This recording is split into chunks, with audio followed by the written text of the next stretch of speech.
আসসালামু আলাইকুম বন্ধুরা, আপনারা যারা দেশ এবং কি দেশের বাহির থেকে আমার এই ভিডিওটি দেখতেছেন, আশা করি আল্লাহর রহমতে আপনারা সকলেই অনেক ভালো আছেন। আপনারা যারা নতুন আরবি ভাষা শিখতে চাচ্ছেন, আরবি ভাষা পারেন না, তাদের জন্যই আমার এই আজকের ভিডিওটি। অনেকগুলো গুরুত্বপূর্ণ আরবি শব্দের অর্থ দিয়ে ভিডিওটি বানানো হয়েছে, আশা করি আপনাদের উপকারে আসবে।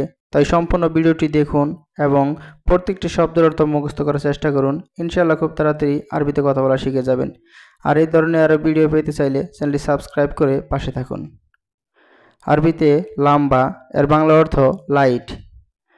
আরবিতে লাম্বা এর বাংলা অর্থ হচ্ছে লাইট। লাইটকে আরবিতে বলা হয় লাম্বা। আরবিতে বেত এর বাংলা অর্থ বাড়ি। বাংলাতে বলা হয় বাড়ি, আরবিতে বলা হয় বেত। আরবিতে গুরফা এর বাংলা অর্থ গড়। বাংলাতে বলা হয় গড়, আরবিতে বলা হয় গুরফা। আরবিতে নফর এর বাংলা অর্থ লোক। বাংলাতে বলা হয় লোক, আরবিতে বলা হয় নফর। আরবিতে জেদিদ এর বাংলা অর্থ নতুন।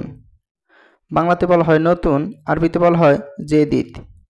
আরবিতে গেদিম এর বাংলা অর্থ পুরনো বা পুরাতন। বাংলাতে বলা হয় পুরনো, আরবিতে বলা হয় গেদিম।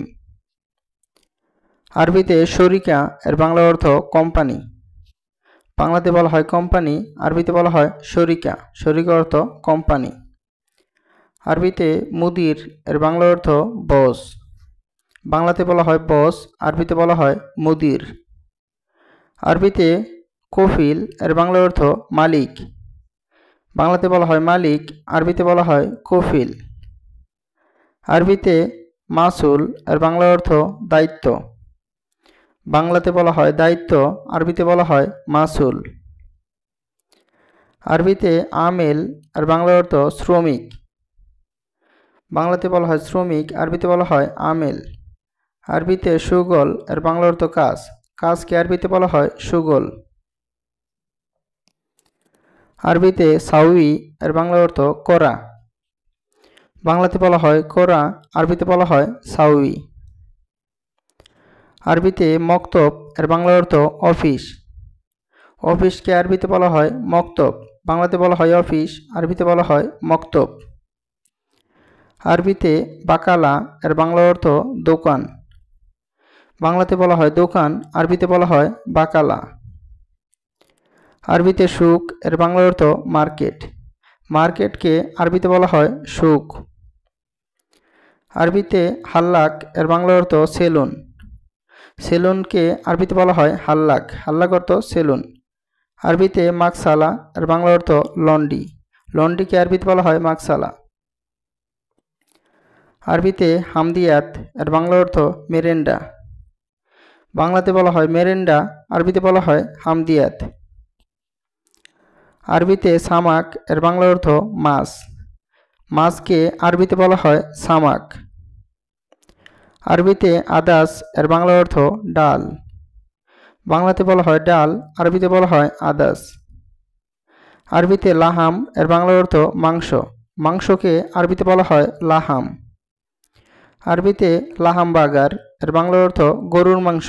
এখানে লাহাম অর্থ মাংস, বাগার অর্থ গরু। লাহাম বাগার মানে গরুর মাংস। আরবিতে লাহাম গানম এর বাংলা অর্থ ছাগলের মাংস। এখানে লাহাম অর্থ মাংস, গানাম অর্থ ছাগল। আরবিতে জোয়াল এর বাংলা অর্থ মোবাইল। বাংলাতে বলা হয় মোবাইল, আরবিতে বলা হয় জোয়াল। জোয়াল অর্থ মোবাইল। আরবিতে হাতিব এর বাংলা অর্থ টেলিফোন। বাংলাতে বলা হয় টেলিফোন, আরবিতে বলা হয় হাতিব। আরবিতে রিসালা এর বাংলা অর্থ মেসেজ। বাংলাতে বলা হয় মেসেজ, আরবিতে বলা হয় রিসালা। আরবিতে ইত্তেসাল এর বাংলা অর্থ কল করা। বাংলাতে বলা হয় কল করা, আরবিতে বলা হয় ইত্তেসাল। আরবিতে ফিশ এর বাংলা অর্থ সকেট।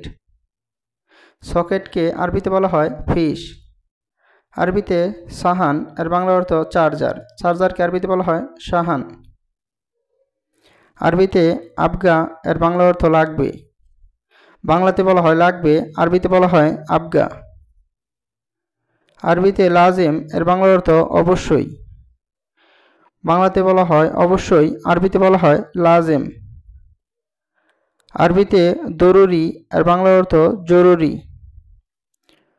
বাংলাতে বলা হয় জরুরি, আরবিতে বলা হয় দরুরি। আরবিতে লেশ এর বাংলা অর্থ কেন। বাংলাতে বলা হয় কেন, আরবিতে বলা হয় লেশ। আরবিতে তাখির এর বাংলা অর্থ দেরি। দেরি করাকে আরবিতে বলা হয় তাখির। আরবিতে লিসা বা মাইজি এর বাংলা অর্থ আসে নাই। বাংলাতে বলা হয় আসে নাই, আরবিতে বলা হয় মাইজি বা লিচ্ছা। আরবিতে মুফতা এর বাংলা অর্থ চাবি। চাবিকে আরবিতে বলা হয় মুফতা। মুফতা অর্থ চাবি। আরবিতে গুফল এর বাংলা অর্থ তালা। বাংলাতে বলা হয় তালা, আরবিতে বলা হয় গুফল। আরবিতে বাব এর বাংলা অর্থ দরজা। বাংলাতে বলা হয় দরজা, আরবিতে বলা হয় বাব। আরবিতে সাক্কার বা গাফেল আর বাংলা অর্থ বন্ধ করা। বাংলাতে বলা হয় বন্ধ করা, আরবিতে বলা হয় সাক্কার বা গাফেল, দুটো একটা বললেই হবে। আরবিতে ইফতা এর বাংলা অর্থ খোলা। খোলাকে আরবিতে বলা হয় ইফতা। আরবিতে সাক্কেল এর বাংলা অর্থ অন করা। অন করাকে আরবিতে বলা হয়